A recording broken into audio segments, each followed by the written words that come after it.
I'm Pete Medbhurst, and this is Not on the Show. The Redskins yesterday, the guy that's, well, let's face it, in charge because he has the most knowledge is Scott Campbell, the director of college and pro personnel. He yesterday had a press conference. Did anybody know? Crickets? Well, actually, we did listen to it, and he didn't say anything that the normal GM or whoever wouldn't say. We're not going to tell you who's on our board. We're not going to tell you who's eliminated from our board because of character issues.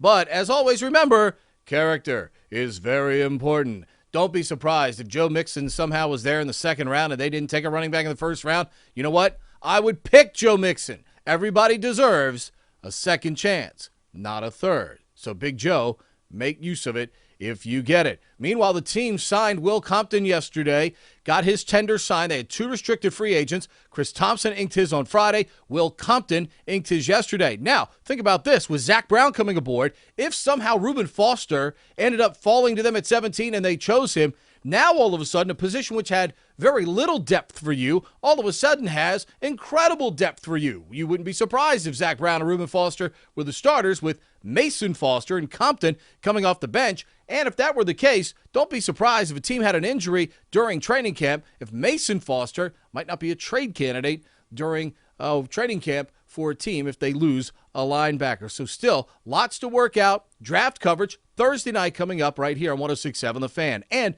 is Drake becoming the unofficial face of the NBA? And if so, this is not really a good thing. We're getting Drake overkill now as it pertains to the NBA. We don't need the Canadian ratings that bad, do we? Drake is trying to reach out to Kentucky players. Now he's going to be the host of this, all of a sudden, NBA awards show. Do you think James Harden and Russell Westbrook want to sit through this night of Drake up at the podium before sometime 2 hours later they're going to announce who the MVP is? Drake, do what you're good at. Make music. Keep making music. But you don't need to be the face of the NBA. Tonight, we'll be in Annapolis, Navy and Holy Cross for Patriot League Tournament Lacrosse action. It'll be available on Patriot League TV. I'm Pete on Sports, and that's Not on the Show.